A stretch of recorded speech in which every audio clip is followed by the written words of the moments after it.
네,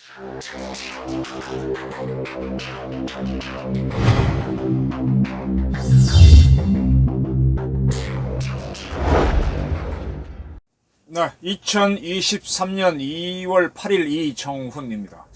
저는 박지원이라는 사람이 상당히 궁금해요. 박지원과 쌍방울은 어떤 관계가 없을까? 그리고 박지원과 북한은 어떤 관계가 없을까? 이 부분을 좀 수사기관이 조사를 했으면 좋겠다, 이런 의견입니다. 지금 박지원 씨는 기소된 상태죠. 서해 해수부 공무원 피살 됐을 때 그때 정첩보를 삭제했다라는 문제로 불구속 기소되어 있는 걸로 알고 있습니다. 국가정보법 위반, 공영전자기록 등 손상 혐의로 불구속 기소되어 있습니다. 그런 이제 박지원 씨가 아주 요즘 아주 자유를 만끽하고 있습니다. 오늘 원광대학교에서 전북미래개혁포럼 초청을 받아서 원광대 강당에서 지금 만약 DJ라면 이런 제목으로 강연을 했답니다. 지금 박지원 씨가 돌아다니면서 이렇게 여러 군데서 비슷한 제목, DJ라면 이런 제목으로 강연을 하는데, 이재명 씨가 지난 신년 초에 돌아다녔죠. 경청 투어인가 뭔가 하면서 이제 최근에 서울에 와가지고 이태원 희생자 그 세력들과 같이 해가지고 이재명 방탄 장애 집회를 가졌습니다만, 그거보다가도 오히려 박지원 씨가 하는 게 더 재미를 끌고 관심을 끄는 게 아니냐, 그런 생각이 들 정도입니다. 근데 여기서 그건 무슨 얘기를 하는가 하면은, 곽상도 전 의원이 아들이 퇴직금과 선거권 명목으로 세금 포함해서 50억 받은 거, 그거를 곽상도에 대한 뇌물이 아니다라고 법원이 판단한 거는 대한민국의 공권력의 선택적 적용이다라면서 신랄히 비판했습니다. 반대로 이재명 제1야당 대표는 증거 없이 탄압하고 있다라고 주장했습니다.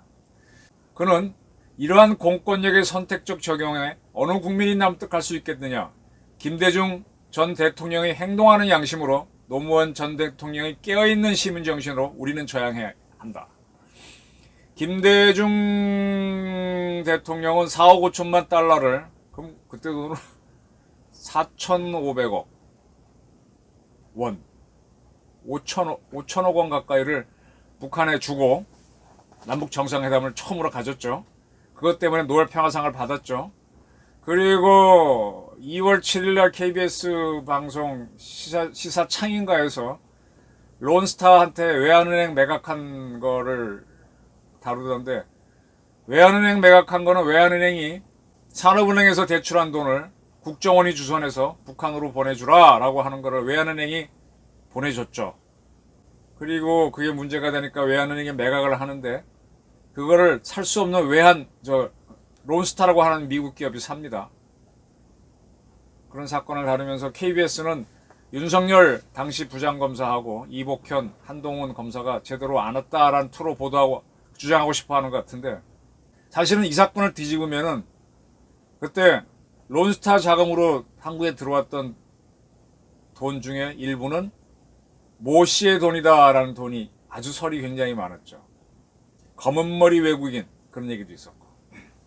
그 부분은 저도 명확한 게 아니고 수사가 안 됐으니까 넘어가겠습니다. 어쨌든 김대중에 대해서 행동하는 양심이라고 많이 얘기하는데, 사실은 지금 이재명 씨가 800만 달러를 이북에 주고 북한 퍼포먼스를 하려고 한 그 전례를 만든 사람이 김대중이죠. 정주영 씨 그 아들인 정몽원 씨를 이용해서 했고, 정몽원 씨는 그것 때문에 그 돈을 주고 나서 사업은 안 되고, 그것도 산업은행 대출인데 복잡하니까 이제 자살까지 해서 사람 망치고 국가 망치고, 도대체 대한민국, 그 중에 1억 달러는요, 저 같은 사람들이 낸 세금을 그냥 갖다 준 거예요. 누가? 김대중이. 누구한테? 김정일이한테. 그리고 노벨 평화상 받은 겁니다. 이때 주도적인 역할을 했던 사람이 누구냐? 박지원입니다. 그런 그가 행동하는 양심이라고 하면서 김대중, 깨어있는 시민이라고 하면서 노무현 씨도 막판에 정상회담을 했는데, 그때 이북 갔다 온 기록들은 파기를 하고 뭐 감춰놓고 하다가 난리가 났었죠. 그리고 본인이 자살하는 바람에 대북 송금 여부는 아직 아무도 조사한 바가 없습니다. 그런데 이런 연설을 하고 다녀요. 선동도 하죠. 윤 대통령은 호남을 배제한 인사로 동서 갈등을 심화시키고 외국만 나가면 사고를 친다. 영부인 부속실이 없어 김건희 여사가 대통령 노릇을 하고 있다. 아주 적극적으로 선동하고 다닙니다. 그리고 국민의힘한테 전주울 지역구를 내준다면 저수지에 구멍이 뚫리는 격이라면서 민주당이 호남에서 성공하지 못하고 국힘당이 호남에서 한 석이라도 가지면 안 된다는 얘기죠. 대한민국이 성공하지 못한다라고 하면서 아주 지역 감정을 불을 확 질러대고 있습니다. 왜 이럴까요? 자, 김성태 쌍방울 문제로 돌아가겠습니다. 현재 800만 달러를 줬다. 플러스 또 50만 달러를 더 줬다. 이렇게까지 나오고 있죠. 이 김성태 씨가 북한에 추가로 50만 달러를 더 줬다. 근데 이 중에 300만 달러는 이재명의 방북을 위해서 준 거고 500만 달러는 경기도가 북한의 스마트팜 지원 사업을 한다고 해서 준 거다. 그리고 자기도 북한으로부터 사업권을 따기 위해서 준 거다. 복합적이다 그랬습니다. 자, 근데 지금 이 김성태 씨의 매제면 어떻게 됩니까? 이 김성태 씨 여동생의 남편이죠. 그 사람이 쌍방울에서 CFO 재무담당 임원이었던 모양입니다. 금고직이죠. 그가 조만간 한국에 들어온답니다. 김성태 씨가 들어오라고 또 했고, 지금 김성태 씨는 페이퍼 컴퍼니를 만들었어요. 특수목적법인을 만들어서 그 회사가 이제 다른 회사로부터 돈을 빌리는 형식으로 해가지고 그 돈을 북한에 보냈다. 그리고 이 북한에 보낸 게 증명이 돼야만 자기도 이제 이 돈을 나중에 토해놨거나 이런 거에 좀 빠지게 되겠죠. 그러니까 쉽게 말하면 그 특수목적 법인에서 빌린 돈을 내가 횡령 안 했고 회사 목적하고 이재명을 위해서 썼다. 그래야 자기 횡령죄가 그 부분은 빠져나올 거 아닙니까. 그래서 자기 매제인 CFO를 불러들이고 있다는 거죠. 배임은 될지 모르지만 횡령은 아니고 뭐 그런 것 같아요. 이제 이 매제가 들어오면은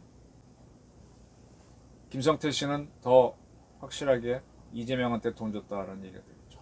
자, 그 김성태 회장은요 2021년 10월 달에 언론사들이 취재에 나서면서 그때 이화영 씨는 평화부 주사 끝내고 킨텍스 사장 할 땐가 아마 그럴 겁니다. 이화영한테 법인카드하고 차량 제공했다라는 걸 알고 취재하려고 하니까 그에 관련된 증거를 없애도록 지시했습니다. 뭐 CCTV에 남을까봐 CCTV를 꺼놓고 지하 1층에서 컴퓨터에서 하드디스크를 꺼내서 이렇게 빠각빠각 한 다음에 뽀개고 뭐 그렇게 했다. 한강에 던져도 되죠. 던지면 이제 증거를 완전히 없앤 거니까 쫓기니까 이렇게 했나. 네. 제가 과거에 이제 우리나라에서 무기 도입하고 할 때 수사 들어갔을 때 보면은 외국 방산 에이전트들이 없애는 얘기를 들은 적들이 있어요. 참 그렇더라고요. 네, 알고는 있는데 그렇게 증거들을 없앴답니다. 자, 그런데 동아일보가 보낸 게 상당히 궁금해요. 이 김성태 씨가 이재명의 방북을 위해서 300만 달러를 직원 40명들한테 서로 나눠서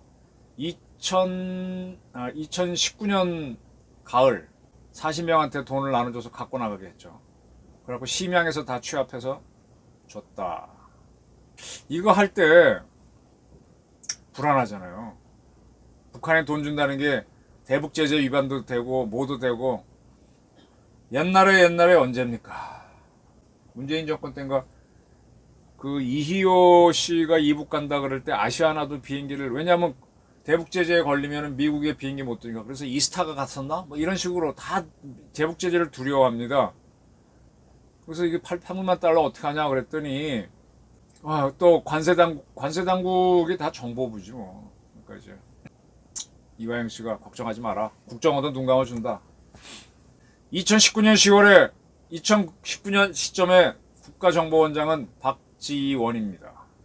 2019년 2월 하노이 노들이 대회에서 막히니까 박지원 씨를 국정원장에 앉혀가지고 여러 가지로 북한을 뚫으라고 하죠. 이때 북한을 뚫는 루트 중에 하나가 김성태 루트가 아니었나.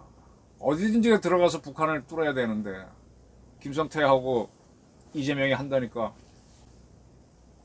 박지원이 해봤던 사람입니까? 그럼 여기에 이제 박지원의 혐의점은 없느냐? 국정원 직원들이 있어야만 이 아태를 만나던 지금 안부수만 이름이 나오는데 국정원 직원들이 없으면 쉽게 하기 어렵습니다. 국정원 직원들이 있으니까 외환은행이 DJ 때도 돈을 2억 달러를 북한으로 보내주는 걸 하지. 국정원이 북한하고 통하는 루트거든요. 그들은 해외에서 제3국에서 북한 통전부나 국가보위부 애들하고 만나갖고 뭐 그럽니다. 여담이긴 하지만 이제 우리나라 현재 기자 중에서는 국정원을 많이 취재하는 기자가 없죠. 옛날에는 뭐 조갑재, 우종창, 김용삼 탁월하게 국정원을 취재하는 기자들이 있었습니다만 다 떠났고 별로 없습니다. 그 전에 블라디보스토크 가보면 우리 국정원 요원들이 북한 요원들하고 같이 술도 먹고 뭐 그러던데요. 네? 공작색에는 섞이는 겁니다. 그러니까 어디든지 대화 통로가 있고 그들이 나서지 않으면은 300만 달러를 주기 어렵습니다. 그래서 제가 그렇게 하려면 이게 지시가 있어야 되거든. 박지원을 봐야 된다는 얘기입니다. 그때 박지원 씨를 국정원장에 임명할 때 원로회의인가 열어서 임동원, 이종석 뭐 이런 사람들 갖고 추천을 해서 문재인 씨가 받는 형식으로 해서 전혀 정치적으로 맞지 않는 박지원 씨를 국정원장에 앉혔고 그런 해수부 공무원 피살 때 4개의 북한 통지문을 나오게 만들었고 해수부 공무원 때 정첩보 삭제 지시를 내렸고 희한한 짓을 많이 했습니다. 저렇게 할 수 있는 사람은 국내에는 그렇게 많지 않아요. 그래서 지금 박지원 씨는 이 쌍방울 문제에 이게 수사가 들어가면 갈수록 점점 더 이재명 옹호를 하고 윤석열 정부를 공격하는 쪽으로 연설을 하는 거죠. 그리고 자기도 옛날 대북 송금으로 갔다 온 전과가 있는데 하면서 희화하면서 내 무죄로 나왔다. 무죄가 나오지 무슨 무죄. 지가 숨겨놓은 삥땅했던 돈 터해놓고 해서 좀 봐준 거지. 유죄 나왔었습니다. 감옥 갔다 왔습니다. 박지원과 북한 커넥션을 의심해야 됩니다. 지금 계속 호남을 인질로 잡아서 자기를 방탄하려고 전주을에서 국민당 국회의원 나오면은 뭐 호남이 뚫리고 대한민국이 무너진다는 이런 얘기를 하고 다니는 이 박지원 씨를 저는 조사를 해야 된다고 봅니다. 그리고 이 조사는 문재인 조사로 이어져야 된다고 봅니다. 박지원과 쌍방울, 박지원과 북한 관계를 한번 주목해서 볼 필요가 있다. 오늘의 주제였습니다. 감사합니다.